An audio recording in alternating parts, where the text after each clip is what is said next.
everyone. Welcome to episode 164 of the Book Cougars, two middle-aged women on the hunt for a good read. I'm Emily. And I'm Chris. We have a thank you to Sonia, our new Patreon. Thank you so much, Sonia. It was so great to see your face as a new Patreon supporter. Yes, we're very happy to have you.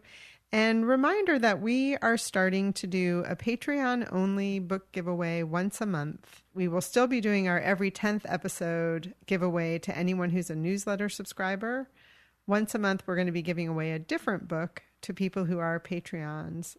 So this month, drum roll, we're giving away a copy of The Ski Jumpers by Peter Guy. Thank you to the University of Minnesota Press for sending us a copy of this book for a giveaway.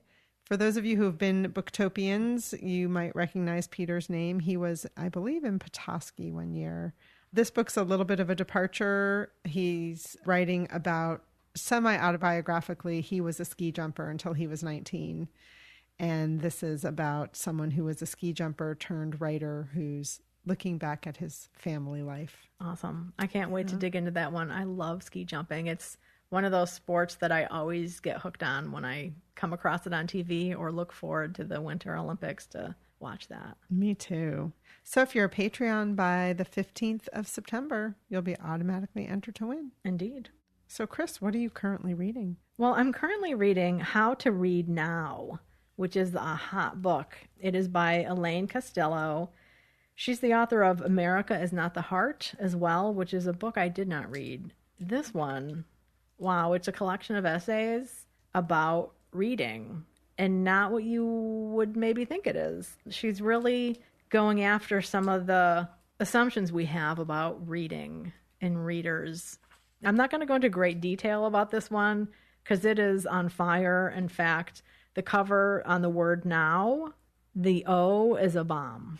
So she is really a fantastic writer. I mean, so entertaining and thought-provoking and funny. Really funny. I'm enjoying it immensely. How to Read Now? Essays by Elaine Castillo. I read a lot of heavy books over the last 2 weeks. So a few days ago, I picked up Finlay Donovan Knocks 'Em Dead by El Casamano. This is the follow-up to Finlay Donovan is Killing It that I read last year. This came out, I think, in the winter. Finlay's back at it again. There's a new mystery, and it's also meta in that she's a fiction writer. So it's that classic life imitates fiction.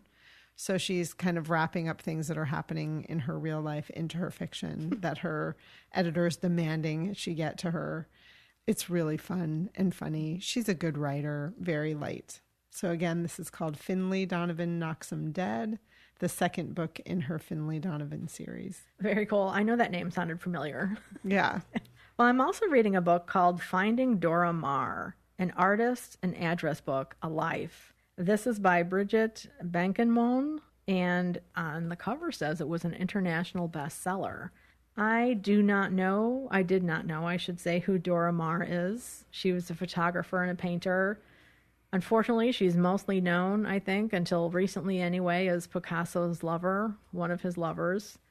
How this book came into my hands, it was put into my hands by Anne at the Institute Library in New Haven. I was there visiting, chatting. She asked me what was going on with my coursework, and I told her about this internship that I'm starting where I'll be working with the writer's address book. And she's like, oh, do you know about this book? And I said, no. So she took me to the shelf and put it in my hands. The story of this, Finding Dora Maar, is about Bridget's husband lost his address book, beloved Hermes leather address book, made with the kind of leather that is no longer made.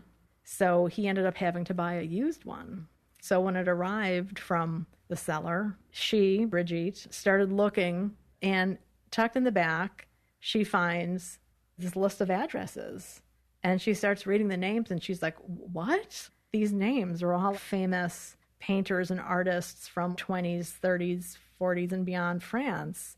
So she starts digging into it, and it's Dora Maar's address book. Wow. So I'm currently reading it, and it's coming to me obviously at a perfect time. I mean, it's a very entertaining story, but it's also instructive because one of the names that's on here is a known friend of Dora's, But when the author starts looking at dates, she realizes, oh, this couldn't be that woman living in France, because she was actually living in Connecticut by that time.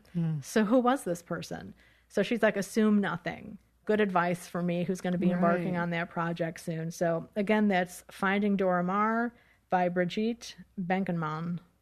It reminds me of that book I read and talked about at the Newburyport Festival, the address book. You know, addresses are fascinating and they have a lot of meaning, but they also have a lot of memory. Back in the day, you used to write down people's names and addresses in an address book, and you would scratch it out, and then you'd write their next address, and you'd scratch it out and write their next address. And now with cell phones, you just delete it and you add another address. And I have regret that I don't have all of their addresses from when they've left home, because it's kind of a walk down memory lane. Absolutely. You know? Yeah. Like even Jacob, when he was living in Vermont, he lived in 3 different places in 9 months. And one of them's like, oh, right, that was the flea-infested house you had to leave, you know? So it would just be kind of fun someday to just sit with them and be like, oh, look at all this. Totally. So. I found my address book from the 1980s when I was in the military. It's fascinating. I helped somebody solve a mystery that they had. And some of the names of people, I mean, this is written in my handwriting. Yeah. I don't remember them. Oh, interesting. You know, and other people, it's just like, oh my God, that person, haven't thought about him for years or whatever. Yeah. So yeah, they're definitely fascinating artifacts. Yeah. That can really lead you in a lot of different directions. I should probably read the address book that you interviewed the author. It's more about the meanings of where people live and their street names and stuff, but I think it would be interesting whilst you're on this project. You know, I have a copy. You're welcome to. Okay, cool. Thank you. I'll take you up on that. All right. So, Emily, what have you just read? Well, in honor of your going back to school, I thought I would read a kid's book because I thought maybe those would be coming back into your life now that you're entering back in school. And I heard about this book, We Are Water Protectors, because it won the Caldecott in 21. And it's got beautiful illustrations. It's written by Carol Lindstrom and then illustrated by Michaela Goad. The basic premise of it is about Native people and wanting to protect water and how the black snake comes in, and the black snake represents oil pipelines. It's just really beautiful, the whole idea of it. It was inspired by the Dakota pipeline fiasco and how people stood to try to prevent it happening, to protect their land and their water. And then sure enough, just as the pipeline was even being built, there was a contamination of water happening. Being what's happening in Jackson, Mississippi right now and other places, I think it's just really relevant and a beautiful way to talk to children. They recommend it ages 3 to 6 to talk to children about the environment and the importance of water. Really lovely. Again, it's called We Are Water Protectors by Carol Lindstrom. Nice. May I borrow that one as well? Sure. Well, I read one that's related to the environment. I finished A Ghost of Caribou by Alice Henderson. This is her next installment in her Alex Carter series. It's coming out November 15th from William and Morrow. Wow. This one is another great book. Very engaging, educational, entertaining, suspenseful. It has everything, except maybe sex. I've been watching Outlander, so I have sex on the brain. Anyway, it has some fighting scenes. I mean, she really goes through the ringer.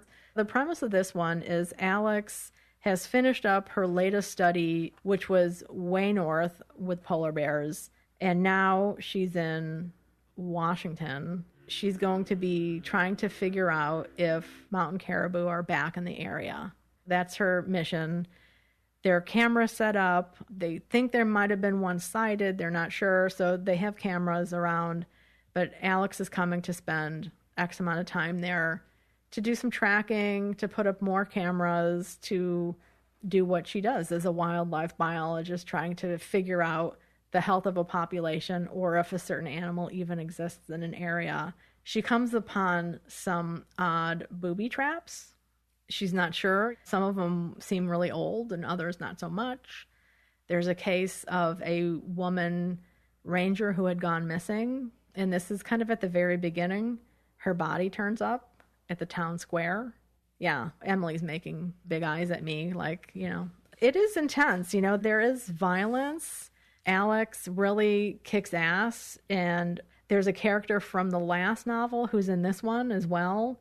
I don't want to give any spoilers, so I won't say anything about that character, but it involves some not so good people, and I will leave it at that. Yeah. I mean, it's hard to talk about a really... Mysteries are hard to talk about. Yeah. On the cover, they call it a suspense novel. I know we've talked about, like, what is a suspense, versus mystery versus thriller. And I do feel like this has elements of all three of those sub-genres. One of the things we both like about Alice Henderson's books is that she has a really great story. Alex Carter's a really awesome character. But then she also incorporates a lot of really helpful environmental information as well about different animals in the environment. I'll just read this. She's talking about fires in the forest. Normally, this material would be cleared out by smaller, naturally occurring fires that burned along the forest floor. But with these fires stamped out by humans in the past, undergrowth amassed. Couple that extra material with devastating drought brought on by global warming, and fires were now taking on epic proportions, wiping out vast swaths of forest. Many trees that were adapted to withstand milder fires that burned on the forest floor could not survive these disastrous ones, which reached the canopy. Poor forest management is a big reason that we're having a lot of these forest fires. Traditionally, the West has always had forest fires, but not these humongous raging fires, as she just wrote. So there's that issue of bad forest management. She also mentions at one point that insects have declined by 75% in the last 50 years. And we've talked about insect population and the tragedy and catastrophe that is leading us towards. But then she also has really wonderful details about the animal, the mountain caribou. One of the distinctive things that she's listening for is that their tendons, when they walk, click over their foot bones. So, like, you can really hear one. So that's something she's listening for as well. So there's the visual of the videos and photographs, and then tracking, and then the sound, which I think is kind of a different type of sound, because you think about animals calling or growling or something like that, as opposed to what they sound like when they're walking. Yeah, so wonderful book. I highly recommend this series. I can speak for Emily that she really recommends it as well. We've both read the first two. So that was A Ghost of Caribou by Alice Henderson. And it's out in November, but that gives you time to read the other two. So get cracking. No pressure. Or no, we want pressure. Yeah, that was a direct order, I think. And also a reminder that Alice Henderson was on the podcast. So if you want to listen to her talk about those other two books, and she mentions that she's writing Ghost of Caribou. So yeah, she talks about that. And that was episode 141. Excellent. I finished Small World. Small World was written by Laura Zigman. This book comes out January 10th of 23. I mentioned that Separation Anxiety by Laura Zigman was one of my top reads, and that it was very funny. I think when I talked about this book, having just started it, I said it was funny. This book is not funny. This book was really sad and very heavy. If you read the author's note, it is semi-autobiographical. It is a work of fiction.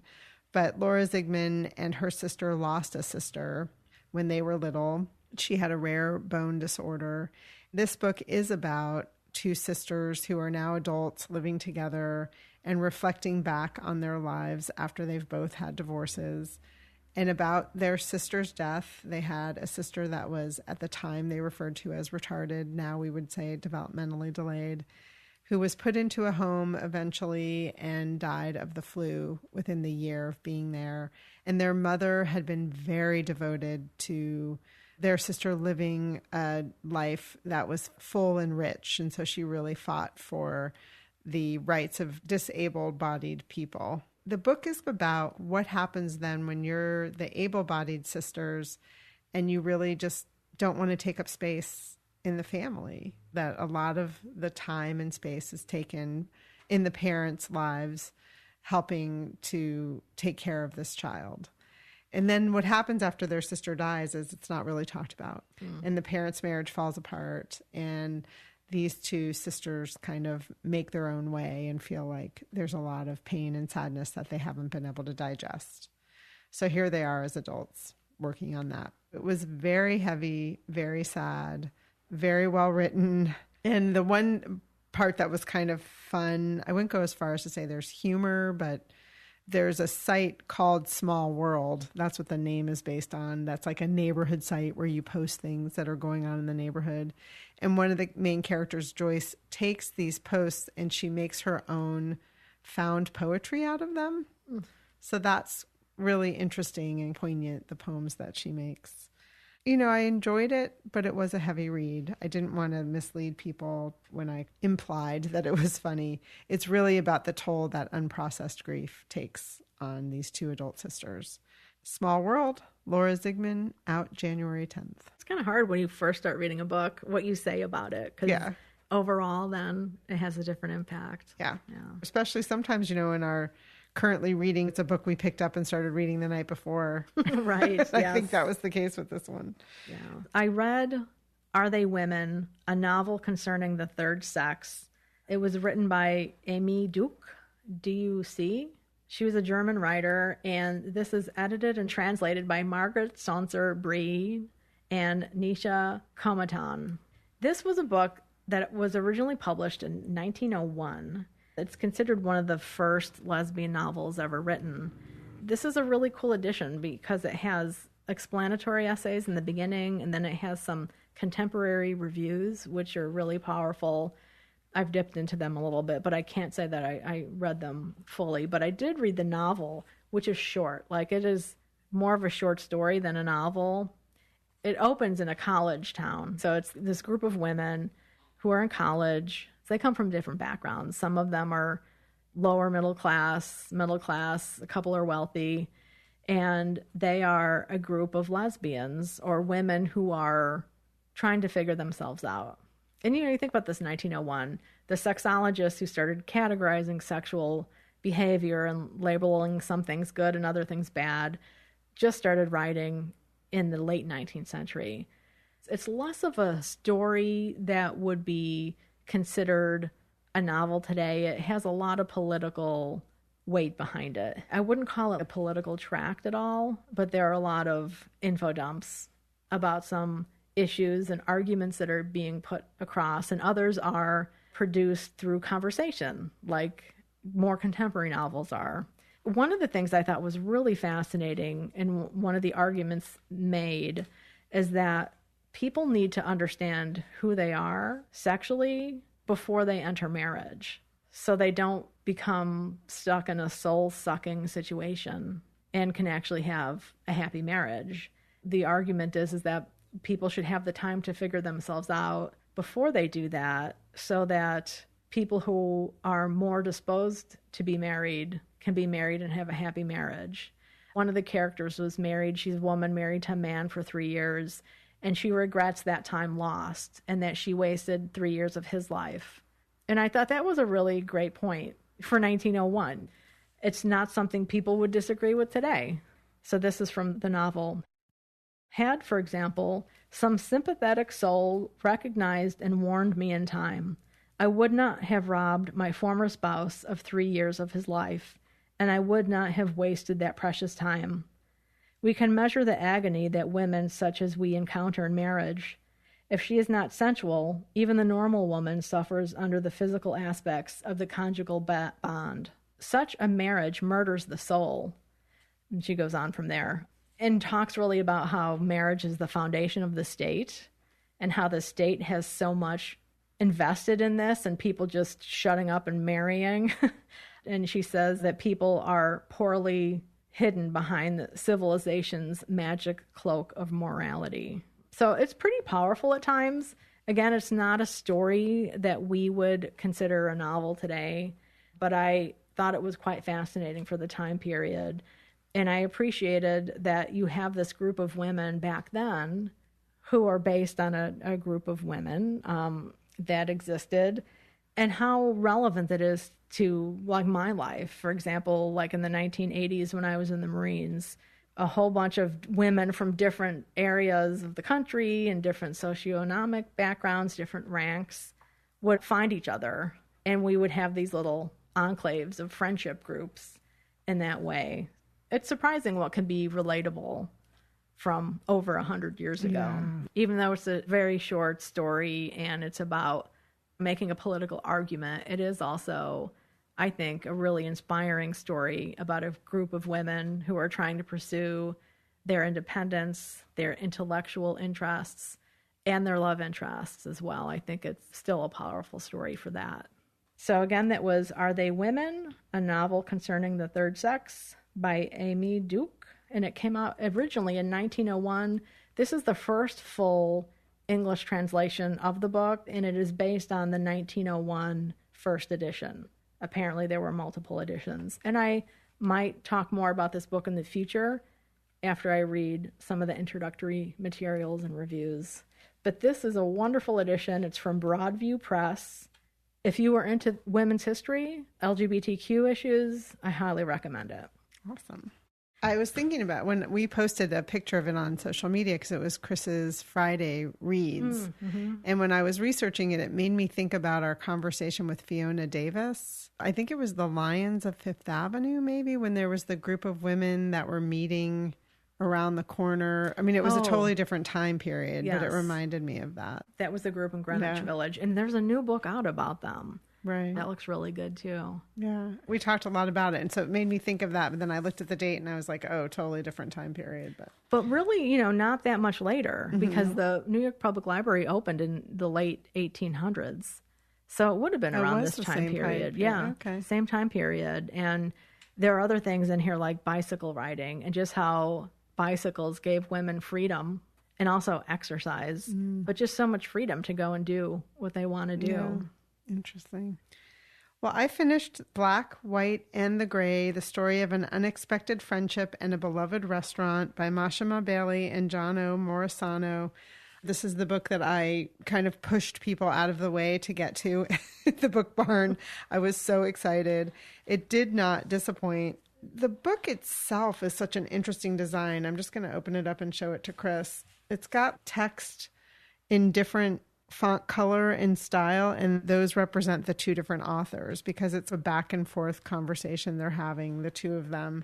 So Mashima Bailey is the chef, and John O. Morisano, who goes by John O., is the businessman behind the restaurant that moved to Savannah, found this old dilapidated Greyhound bus station and just decided to buy it and decided to open a restaurant. He'd never opened a restaurant. He loves food and wine, but is not a chef.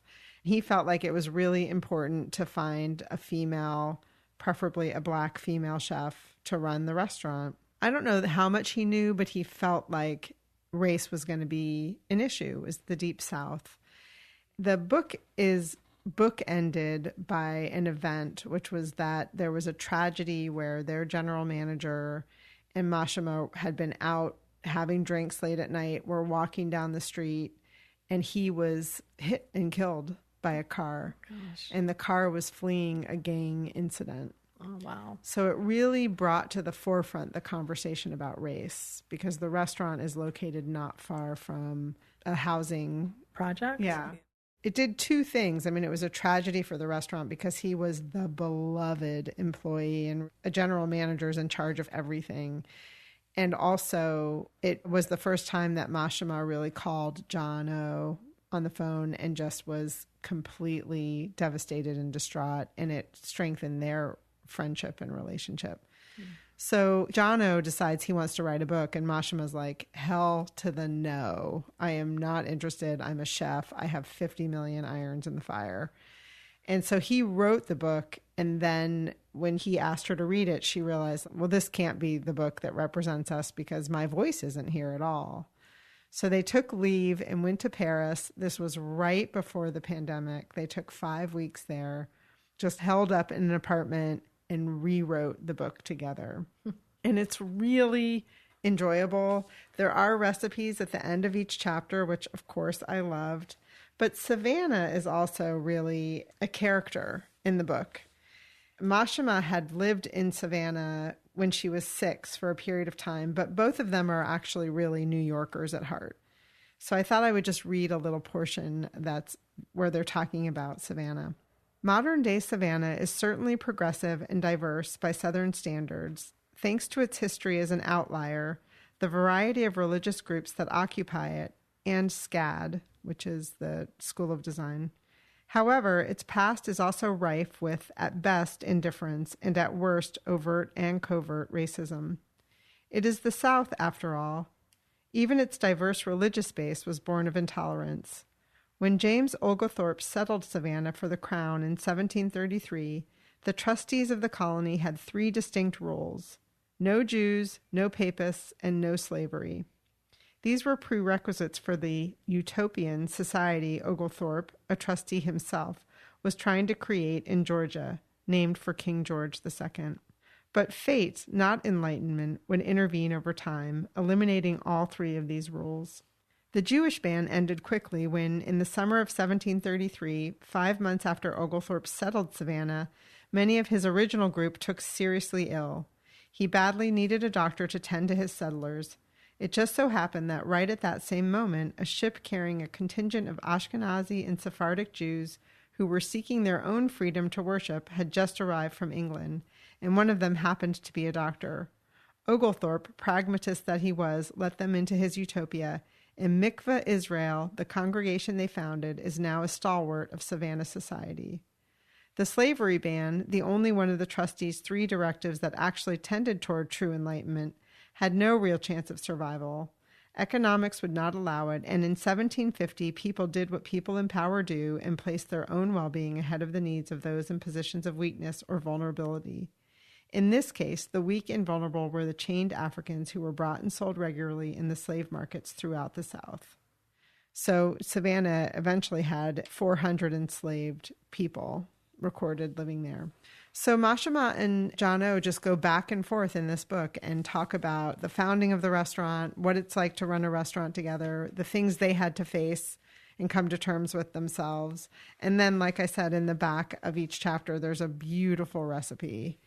I really enjoyed this book. And if you are a fan of restaurant and chef memoirs, it's something really different. Cool. Yeah. Oh. So I'm glad I elbowed someone out of the way to get it. Nice. Well, I read another one by Elizabeth Jordan, who was a popular writer in the early 20th century, Miss Nobody from Nowhere. It came out in 1928. It is about a woman who has amnesia. It just starts, she's in this hotel, doesn't know who she is, what's going on. And I wasn't planning on reading it, but again, I just got sucked into this. Her books are not in print anymore, which is a shame because I think they're very entertaining. I just wanted to read 2 things from this book. You get the sense that she is an upper middle class woman. That could have just been my assumption laying on it. And she ends up working in a cabaret. And she's living across the hall from a dancer at a cabaret, which is how she gets into this job that she has for a while. And the woman next door, her name is Miss Ivy Davenport. She comes over. She's one of the dancers at a place called Jake's. She asks Eve, the main character, for a smoke. And Eve says, "No, I don't smoke." And she says, "My aunt," she observed, staring at the other with her round china blue eyes. "I thought there wasn't a girl left that didn't smoke these days. What's the matter?" she ended easily. "Got cancer of the throat?" I was like, wow. Wow. Yeah, right? You get the sense that you can just see somebody from that time period saying that. And then there's another dancer at this club, and she says of the men who are guests of the club, "They tell you how lonesome they are," Stella contributed. "Lonesome," she sneered. "They don't open my faucets with that dope. The men that come here is as lonesome as angel worms in a box of bait." I like that one too. I just thought like they're really snappy. I like the image of opening her faucets. I know, right? With that dope. Yeah. You know, I could just hear that in a snappy movie. There are some standard time period racist things happening as well. But overall, I thought it was a really good story, I have to say. Now, I started looking around about this story, and I found out that in 1975 there was a Harlequin romance novel published with the same name. Because when I went to add it on Goodreads, the book I had just read, that is the book that came up. And I was like, that is not the book I read. But then I read the description of this Harlequin romance. It was written by Elizabeth Ashton, 1975. And this is the description. She had no idea who she was or where she came from, only that she had been in an accident somewhere in the remote northwest of India and that Clive Stratton had rescued her. He found a name for her, Angela, and took her under his wing. Back in England, the peaceful surroundings of Clive's Dorset home, they both hoped that gradually memory and happiness would return to Angela. But what chance of happiness had she when she found herself living with the glamorous ghost of Clive's first wife? Oh, my. So I was like, okay, that combines Elizabeth Jordan's novel and Rebecca. Yeah. Right? Wow. I was just like, holy smokes, maybe kind of want to read that just to see and then reread Rebecca. And I love that it's not just the ghost of the ex-wife, but the glamorous ghost. Exactly, right? The main book, though, that I was talking about was Miss Nobody from Nowhere by Elizabeth Jordan, 1928. It has some really cool resolution. It went in a direction or two that I didn't anticipate, which is kind of happy. Yeah, that's cool. I read Miss Eliza's English Kitchen, a novel of Victorian cookery and friendship by Annabel Abbs. It was kind of fun to be reading the black, the white, and the gray, and then reading this, which is historical fiction. It is based on Eliza Acton, who, unbeknownst to me, wrote and published in 1845 the book Modern Cookery in all its branches, reduced to a system of easy practice for the use of private families. Wow. How's that for a title? That's a mouthful, yeah. And it was an immediate bestseller. And she is regarded as the person who made recipes, which at the time were called receipts, which I think is so interesting. More formal, where they actually listed the ingredients and had more defined instructions for cooking. So she's really regarded in that way. She was a poet. She had published a book of poetry, and when she went back to her publisher to work on her second book of poetry, they said, "We are not interested in that, but we would like you to write a book about cookery." So she did. It took her 10 years, and it sold more than 125,000 copies in 30 years, and then it was returned to print in 1966 and has been reprinted several times since. Wow. And then this woman, Mrs. Beaton, came along and wrote a cookbook that apparently plagiarized quite a few of these recipes, but she switched the ingredients. When Eliza did her cookbook, the ingredients were at the end of all the instructions, and Mrs. Beaton put them at the beginning, which is now how all recipes are when you get a cookbook. Interesting. Very interesting. I ended up listening to quite a bit of it, and it's narrated by Elle Potter and Bianca Amato. They did a great job. It's somewhat of an upstairs, downstairs. So if you enjoy books and stories like that, Eliza ends up bringing on an assistant named Anne. She thinks she's just coming to be kind of like a maid to this woman in her house, and then ends up being treated very well and becoming an assistant to helping to write this cookbook. But she does not come from very much. So she's thrilled to be there, but also afraid about losing her job. And Eliza came from a family of means that has kind of gone south. So there's a lot of pressure for her to marry and have a good life. And at one point, she is looking to marry a spice merchant and decides not to, because he makes it clear that she will not be able to continue writing her cookbook if they get married. So her mother's not very happy because it was going to change all of their lives. So I really enjoyed it. Oh, there's no recipes in it, which is interesting, but each chapter is titled with a food. Chapter 4 is seasoned gruel, for example. And then chapter 5 is brown bread pudding.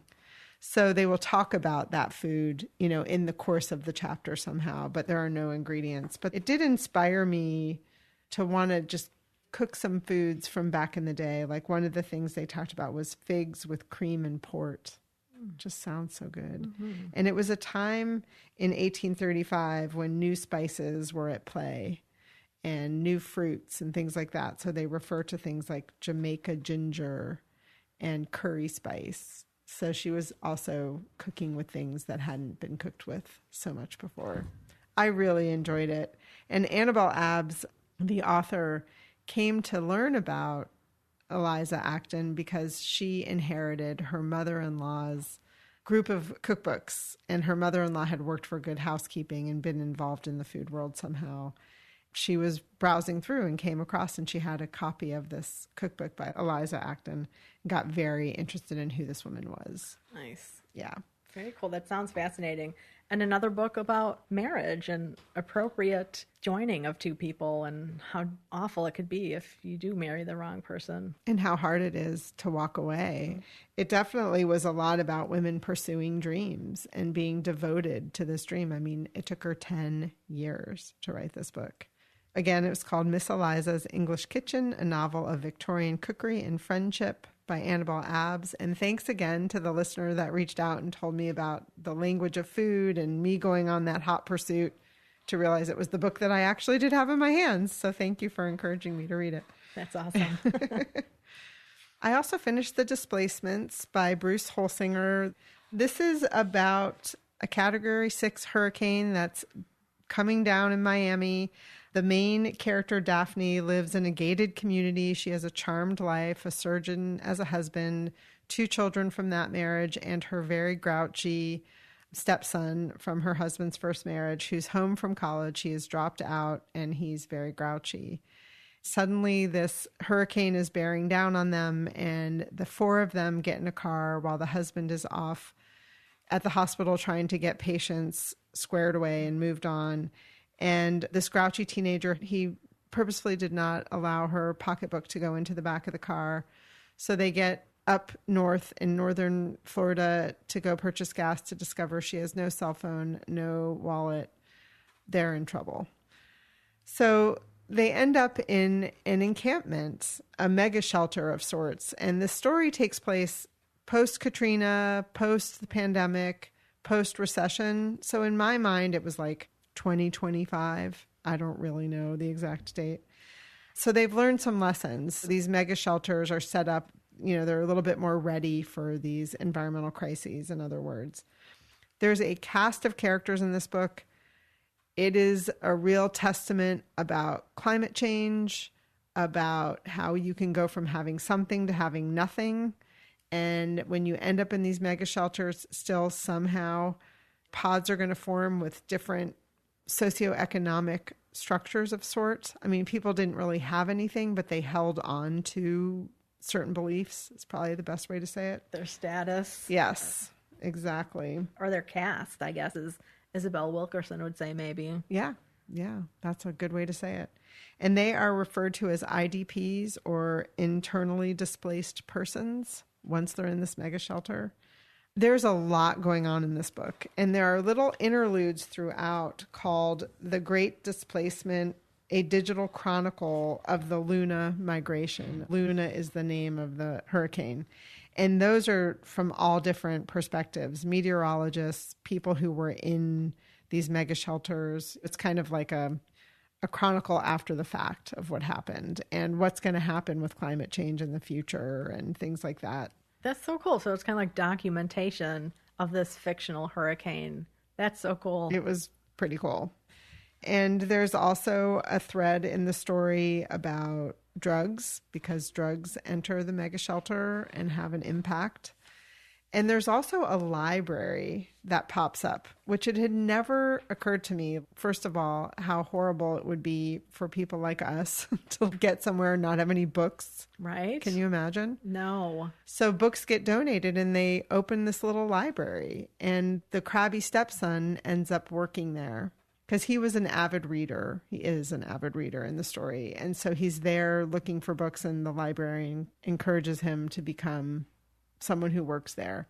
And then a pop-up reading, like story hour, happens because these little kids basically force him to start reading books to them. And it is so cute. It's very cute. But the library is also used for illicit things like drugs. So the library becomes quite a big part of this book, which was surprising in a good way to me. I really enjoyed the book. It's a page turner, and Bruce Holsinger has a lot to say in it. Again, it's called The Displacements by Bruce Holsinger. It's a big book, too. It was over 400 pages, and I read it all weekend. I mean, it's really one that once you start, you cannot put it down. Nice to know. Yeah. So, Chris, did you go on any biblio adventures?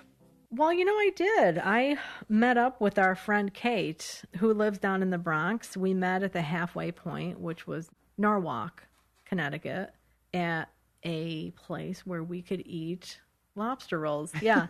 So we met up to discuss Jane Austen's Mansfield Park, because we both read it kind of at the same time for Austen in August. And then, lobster rolls are always a good thing. So we had our informal book club together, which is lovely, to talk about Mansfield Park, which she also really enjoyed. And the lobster rolls were good. They did not take off my top lobster roll place, which is Lobster Landing in Clinton. If anybody's interested, great lobster rolls there. So it was really nice. And then bonus, Kate brought me a copy of Jane Harper's next book called Exiles. This bad boy is not out until January 2023. So thank you so much, Kate, for that. Lovely. The only biblio adventure I went on was I've been doing some book culling, as has the gentleman caller. When we reset up his bookshelves, some of them came off permanently.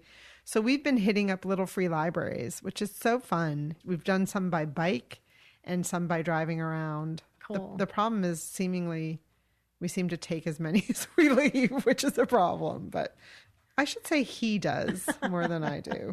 I might have a little more self-control.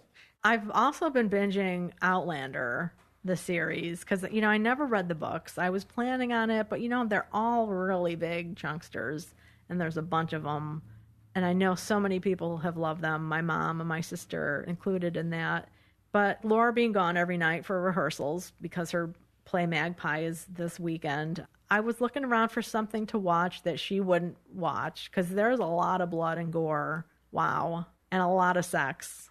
If you're looking for some sex and gore wrapped up with some romance and some cool historical visuals. Because there's time travel, right? Yes. Yeah. So it starts with this woman. It's post-World War II. She's been a nurse in Europe, taking care of soldiers, on the battlefield. And her husband was back in London working in intelligence. They're British. They go to visit a friend of the husband's in Scotland, and she gets transported back to 1740s or so Scotland. Something happens, and there she is. It's really wild, because one of the characters in Scotland is a bad man who looks just like her husband. It's one of her husband's ancestors, actually. Mm-hmm. And she falls in love with this guy who's a Highlander. I didn't plan on getting as hooked as I did. I mean, I also just recently found out that I'm 5% Scottish, so maybe that has something to do with it. Be it. It's in my DNA. So I was going to say, is each season one of the books? Because each book is 1,000 pages, and they're 40 hours on audio. I mean, they are not short. No, they are not. And I have no idea. Okay. I do not know, because I didn't read them. Mm-hmm. Like I said, it starts in the 1940s, and then it goes back to the 1740s or 50s. So Claire is the woman character. You see her at different times in history, in different points with her husband back in England and then in Boston, because they moved to Boston at one point. You see the growth of her life, what happens with their relationship. Well, I saw one of them, not the first one, but one of the books in one of these little free libraries that we saw over the past week. And it took up like half the little free library. Yeah. Like, I am not getting involved in that series, even though I've wanted to. Like, I know I would like it, I think. And I think I would too, yeah. So we'll see. I mean, I was thinking that might be a candidate for bedtime reading on my Kindle. That's a good idea. Especially once I know the story. Mm-hmm. It won't maybe keep me up at night, but, give me that little bedtime reading. Yeah. So, Outlander, streaming now, late to the party as usual. Well, we have a fun upcoming jaunt. Our Zoom discussion of The Seed Keeper is on September 18th at 7 p.m. Reminder, this is our third quarter read along. The Seed Keeper, Diane Wilson. There is a discussion on Goodreads as well. Yeah, jump in there if you want to. We'd love to chat a little bit more. I know now that I'm going to have more of a structured schedule, I'll probably be on Goodreads a little bit more again. Yeah. Yeah. I should add, I have still been listening to The Warmth of Other Suns, slowly but surely. Good. Yeah. I'm really enjoying it. Some of the small things that she says are major, like that riots typically have been started by whites in the North and in American history in general, and that they are kind of the equivalent of what lynchings were in the South, which is like something I would have never, ever thought of. But yeah. Do you have other biblio adventures? I'm heading to a wedding in Ohio this weekend, and I did look up a cool looking bookstore right where we're going to be staying called Pop! Art, Books, Culture. Sounds good. It's going to be a very brief trip, but if timing allows, I might try to pop in there. Nice. I know it can be tricky when you have scores of family. Other duties is assigned, as job descriptions say. Yeah, yes. Exactly. Right. Well, I signed up for a really exciting biblio adventure, and that is the Provincetown Book Festival is happening September 16th through the 18th in Provincetown, Massachusetts. I specifically hope to make it to the Saturday at 11:30 event. It's a conversation between Melissa Homestead and Scott Bain. Scott has written a book called A Union Like Ours, the love story of F.O. Mathiasen and Russell Cheney. Mathiasen, he was a literary scholar known for several different books, but one very influential was the American Renaissance. He actually coined the term American Renaissance for looking at mid-19th century writing. This is a story about these two men. They met on an ocean liner in 1924, and they were together until one of them passed away in 1945. Cheney was an artist. I look forward to reading this. It's a cute cover. It's the two of them in their swimming costumes at a beach somewhere with one of those beach tents behind them. We had Melissa Homestead on as a guest. She was on episode 128 when she talked about The Only Wonderful Things, which is her joint biography of Edith Lewis and Willa Cather. So, upcoming reads. I think we both have The Seed Keeper by Diane Wilson. Yes. Are you going to mainly read the book or do the audio? I think I'm going to read it. Okay. I haven't looked at the audio, but I was thinking of looking at it too, because I might do both to get it in my head a little bit more. Yeah. And then I also have Entangled Life, How Fungi Make Our Worlds, Change Our Minds, and Shape Our Futures by Merlin Sheldrake. I picked this up when we were in Toadstool, thanks to a heads up from our listener, Katie. Thank you. I was just writing about it a little bit today, and I got completely lost in it already. So I think I'm going to try to read it on our drive. Nice. Sorry, gentleman caller. I could read it out loud. I might. He would actually be interested in that. So you're going to be reading about seeds and fungi. That's right. Nice. And then I'm also really excited about On the Rooftop by Margaret Wilkerson Sexton. This just came out this week. It was announced as a Reese Witherspoon pick. Good for her. But she's the author of The Revisioners, which is in my top 10 in 2020. So I was thrilled to see she has a new book out. Super excited. And then out now, books we've talked about in the past. Our buddy Debbie Machiko Florence's book, Sweet and Sour, Yay. published finally this week. It was supposed to come out in July, and there was some publishing kerfuffle there. And that's the one that's a middle grade reader and a wonderful story set in Mystic, Connecticut. Yeah, she posted a really cute picture on social media yesterday of her signing stacks of it at Bank Square Books, looking out over the street of Mystic, which was really cool. And then the other book that's out now is Lucky Girl, How I Became a Horror Writer, a Krampus story by M. Reichert. Oh, yeah. That was a Yeah. good one. I Yeah. enjoyed that. Yeah, and it's scary book time reading. right. In the fall, a lot of people start reading scary books, darker books, Gothic books. So that would be a good one. With your pumpkin spice latte or whatever, all things pumpkin. Yeah. I don't get the pumpkin drinks. Sorry, everybody. I don't either. I know. I do like pumpkin bread. I'll do that. Would you? Yeah. Yeah, I guess I like pumpkin bread. I can hear our buddy John Valeri just passed out. Yes. Hearing us say that. Spilled his pumpkin latte as he passed out. He is a huge pumpkin person. Yes. Yeah. Coming up next, we have a conversation with our buddy Russell from Ink and Paper Blog. He has been reading through the Booker Prize long list. The short list was just announced, so we decided we wanted to chat with him about how he tackled this big project of reading all these books. Yes, and maybe even some predictions. That's right. Happy reading. Well, we're so excited to have Russell Gray back with us today from Ink and Paper Blog. If you're not watching him over on YouTube, get started. Your TBR list will explode in all the good ways. Russell has been on with us before on episode 51, 120, and 146. Those last two appearances were where with the three of us at the beginning of the year talk about our top 10 reads from the prior year, which is so fun. But today we thought we'd have Russell on to talk about his recent exploits reading the Booker Prize long list, all 13 books. Wow. All 13 books in like 5 weeks. Right. Very short period of time. Yes. Intense. Yes. Well, Russell, before we jump into some, specifics, can you tell us a little bit for the listeners, what is the Booker Prize exactly? So I'm no expert, but I can say, so the Booker Prize, I think, has been around since about 1969. So originally it was a prize that was only awarded to parts of the Commonwealth. So it only included, I think it was like South Africa, Ireland, the UK countries and all of that. But a few years ago, they opened it up to America.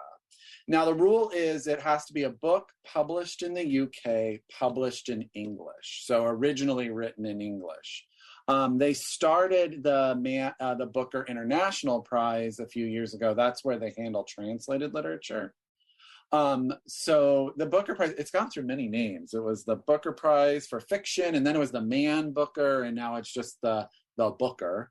And it comes out every year in about July. They announce a long list of 13 to 16 books. It sort of sometimes fluctuates. And then they go down to a short list of 6, and then they announce a winner. So it's been very controversial since the U.S. joined. In the first 2 years, an American won once we joined. So, all of that conversation that had to happen, but it's evened itself out. So yeah, this year they put out a long list and I couldn't say no. So is this your first year reading the complete list? I, for the last 5 years, have read the complete National Book Award long list for fiction every year. But this year, the Booker came out and I was like, you know what? It was such a fantastic list of books. So normally I pick and choose. A lot of the problems with the Booker for us in the US is many times, one, the books are not out here. So we have to order them internationally. And a lot of the times the Booker will choose books that haven't quite been published yet. So it becomes very difficult for someone over here in the US to get those books. But this year, all of the books were out. All but 3 of them were available in the US, and 1 came out right thereafter. It wasn't available in the US, but it was very easy to get. So I didn't have to work as hard to get all of the books. And, this list, it had the 13 books. It had the youngest person ever to be nominated for the Booker Prize. It had the oldest person ever to be nominated. From Oakland, California to Sri Lanka, we were everywhere on this list. And it was just too exciting to pass up. So I just dove in. Did you make a reading schedule for yourself? Like, how did you approach the reading of these books? And what did it do to the other books that you had planned on reading? Well, it did. I put most of my other reading on hold. I had a number of the books, so I just really started in alphabetical order. And I made a deal with myself that I would read at least 2 hours a day during the week and 4 hours on the weekend. I just knew that I had to sort of create a plan that would get me through all of them. And I am a proponent. I will go, I will stand on my mountain and bear my flag. I firmly believe if you listen to an audio while you read the book, you read more quickly. It keeps you focused. So I did a lot of that. I would have the audio in my ears while I was reading the book, keeps distractions away and keeps me focused on the page. And did you do that with all 13? No, the last 4 did not have audiobooks. So that was when I sort of transitioned. I would say the 13th book, though fantastic, I was in a little bit of litfic fatigue. It was lots of heavy topics, lots of sadness, lots of flowery language. I was craving that book that just sort of went, but yeah. But yeah, no, it was an experience. I'm really, really happy I did it. So we're not going to prattle off all 13 books because we just feel like that'd be kind of overwhelming. We will put a link in the show notes to those 13. But yesterday, the short list was announced. So that's going down from 13 books to 6. The winner will be announced on October 17th. So Russell, you did a really cool thing of like picking what you thought should be your short list. Yeah. And then showing what did move on to the next level, I guess is the way to say it. So tell us your thoughts about the short list. Are you happy, sad, surprised? I will say that I'm surprised. So we won't talk about the entire long list, but I will just throw out there that Trust by Hernan Diaz was on the long list. And that may be the best book I've read in 2022. It is fantastic. I was shocked that it was not on the short list. So there were a couple things they said when they announced the short list. There's a lot of satire and humor in the short list, and it seemed that they were going for that. As they were talking about the books that they picked, it seemed like they were looking for books that sort of had that satire element to them, a sense of humor. And so that really did cancel out a large portion of the list. So if you take into mind what they were saying, the list makes a lot of sense, the short list. There are 2 books. I liked all of the books, but there were 3 that I was like sort of okay with. And 2 of those made the short list. And so I was floored by that. So, I mean, it is what it is. We all have different tastes. That's what's fantastic about reading. But I think some very, very good books got left off the short list. Yeah. It is interesting. We've talked before on the podcast about how awards are judged by groups of people. And so often on these types of awards, the judges change from year to year. So you do get these different takes on what the judges are looking for, whether they're looking as a unit, like you're saying, with maybe the satire. But I remember when I was younger, I used to think an award was like the award, it's the pinnacle. And now, of course, we understand it's a judgment by a group of people. So it's interesting. Thank you for pointing that out about what you saw as maybe what they were going for. I think what was really interesting with the long list is it was so vast and broad. And that's what made it so exciting. You were reading from different perspectives in different parts of the world and a lot of playing with structure and form on this long list. A lot of that didn't make it to the short list, which was really surprising, considering how many books were doing something different and new. The narrative style of these books is a little bit more straightforward than the long list would have led you to believe. So it's interesting. So am I to interpret from what you've said that if you were to pick a winner from your chosen shortlist, it would have been Trust? Yes, I think Trust is up there. It was probably that or The Trees by Percival Everett, which did make the shortlist. To me, those are probably the 2 most perfect books on the list, the least that I would change about them. But Trust blew my mind. Like, it was one of those books that when you turn the last page, you were like, what did he just do? And then you were like, let me start all over again. And, it was good. And The Trees, we can go through the list, but Percival Everett is a writer that is beloved by other writers, but I don't think a ton of people read him, which is really sad because he is immensely talented. He was shortlisted for the Pulitzer 2 years ago, and now he's shortlisted for the Booker. So clearly, he has something to say. So I have one more question about reading the long list. How you feel about books has so much to do with time and place and how you're feeling. And sometimes it's not the right time to be reading a book. Do you feel like there were times when you just wanted to put one of the books down, but you were kind of on a schedule and you stuck with it? Absolutely. And, there were a couple of books on the list where I was sort of losing my focus. And I knew that if I did that, I wasn't going to meet a goal. And I knew that I wanted to do it. But I allowed myself to walk away a little sometimes. And lucky for me, the last book that I needed to read took a while to get here. So I had some space between book 12 and book 13. And I read something, let's just say, completely different and very, very out there in the middle of that. So it was able to sort of refresh me a little bit and get me ready for that last book. Yeah. Nice. Now, do you take notes when you read or do any type of reaction after you finish a book? How do you keep things in your head? I don't. I am one of those people that I've never really been able to write in a book. It just feels wrong to me as a person. I never sort of jot in the book, and I envy people that can do that. I think that it's amazing. I was a literature major in college, so sometimes when I want to put myself back in that space, I tend to be able to remember things and get ready when it comes to sort of being able to analyze texts. As I was going from one to the other, I was always comparing. So I was always thinking about the books that I had just read.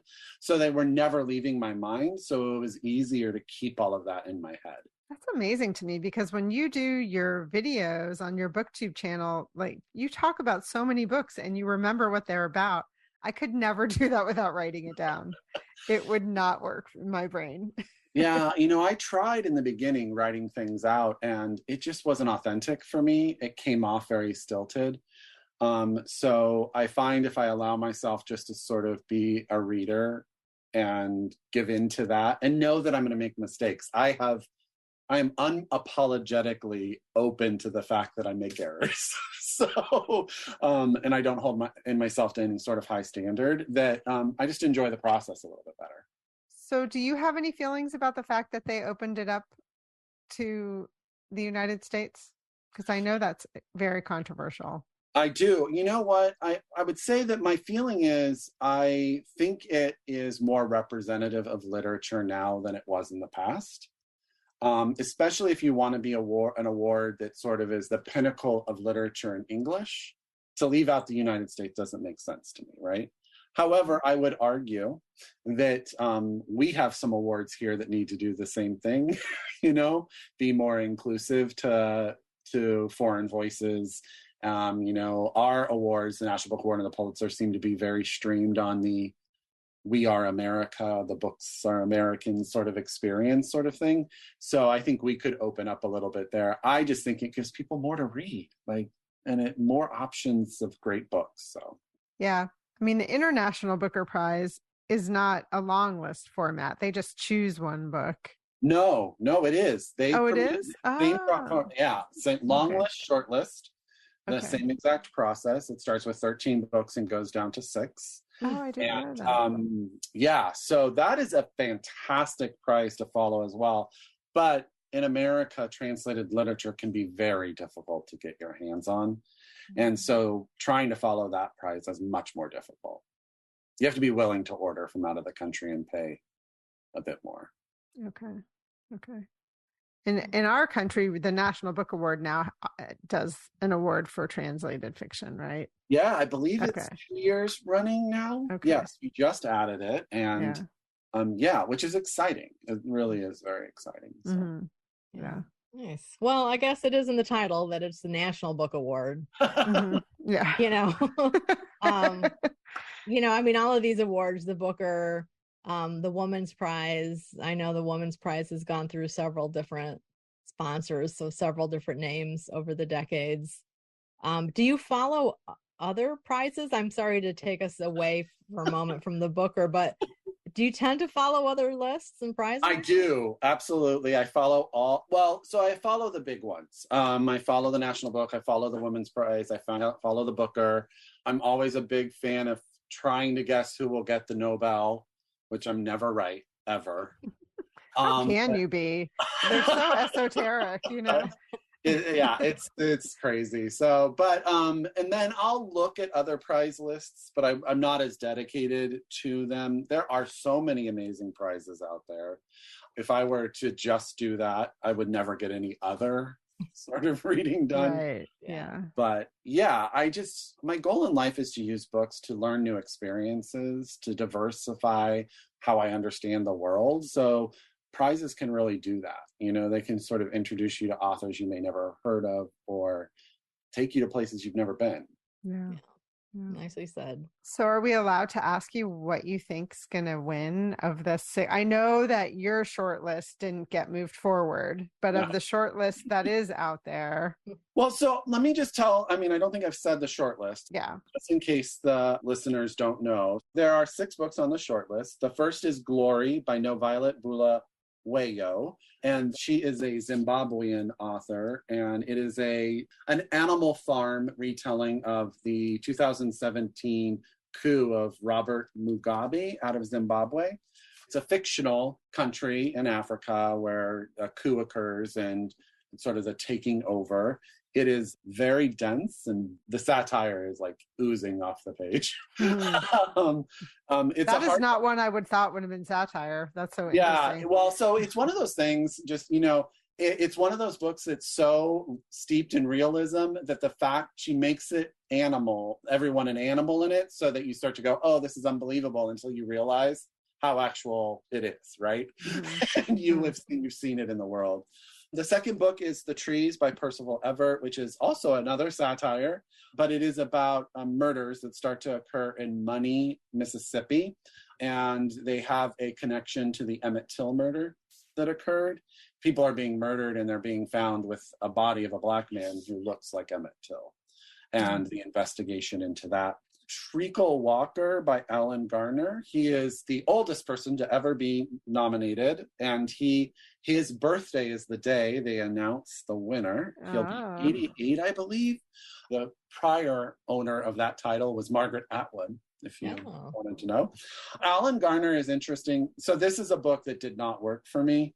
He is a well-known English author of young adult fiction. He is like sort of beloved. Some of his books are considered British young adult classics.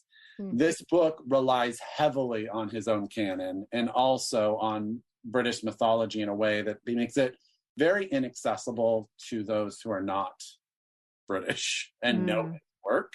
Very surprised. It's also very scattered. It was very hard to follow, but interesting. Congratulations to him. The next book is The Seven Moons of Mali Almeida by Shehan Karantilaka. My Sri Lankan is terrible. But it is the story of a photographer who at the very beginning of the book is killed and murdered, and he's given 7 moons before he has to make a decision on if he's going to move on in the afterlife. And his desire is to get this box of photographs that he took that basically would shake up the Sri Lankan government. The book takes place during the Sri Lankan Civil War. This was the book where I had to do the most Googling because I knew the least about Sri Lankan history. It is dark and beautiful and heart-wrenching and so many things. It's just a book that I think if you get a chance to read it, will change your mind about a lot of things. And the next book is Small Things Like These by Claire Keegan, the shortest book ever nominated or shortlisted for the Booker. It's 116 whopping pages. It takes place in 1980s Ireland. It's about a man who delivers stuff for coal or firewood for heating, and he winds up at a nunnery where he finds some young girls that are not being treated well and decides to take some action. I found out that it is actually based upon something that happened in Irish history, the Magdalena trials. I can't remember. I apologize. To me, this book was too short. It didn't have enough in it to get me to understand anything. And then I guess I call her like our forgotten literary hero, Elizabeth Strout. I just don't think enough people talk about her. But she's brilliant, and her new book, Old William, is on the short list. I just feel like she's like a hug for the reader's heart. Like she's just so good at simple, beautiful, moving writing. I loved that book. That's the only one of them I've read, and I just loved it. Yeah. You know, the 4th book in that series is coming out. I just read it. It's So, very good. Yeah. I need to go back and do a deep dive. So I think it's a two-person race. I think that it's between Glory by No Violet Bulawayo or The Seven Moons of Mali Alamedia. I won't try to say Shehan's last name again. My personal pick from this list would probably be The Trees. I think The Trees is the book that will stand the test of time. Mm-hmm.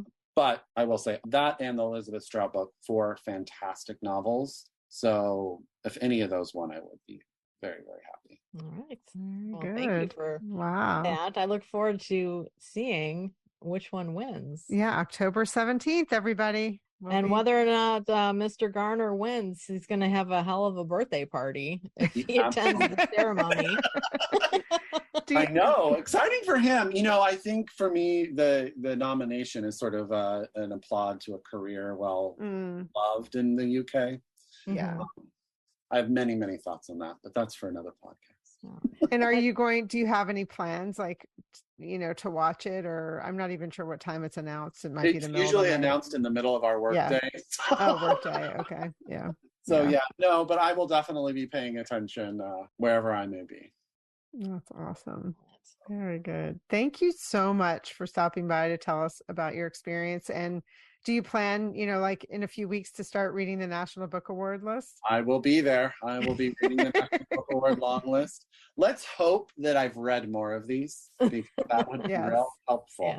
Yeah. One would think there'll be something you've read. So yes, let's hope. Or if I at least own them all, that would be right. Great. Yeah, right. Yeah. That's a good stuff. Right. Well, thank you so much, Russell. Thank you for having me.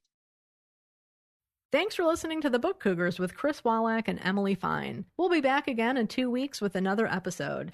Until then, come chat with us on social media. If you'd like to become a Patreon supporter, we would love to have you join our community. All of the books that we talked about in this episode are listed in the show notes, which you can find at bookcougars.com. Each book will link to our bookshop.org page, where your purchase will help support not only the Book Cougars, but also independent bookstores everywhere. And if you're an audiobook listener, we do have a special offer from Libro.fm. You can find all of this information on our website. Again, that's bookcougars.com. Thanks, everybody. This episode is edited by Pat Keogh Sound Design.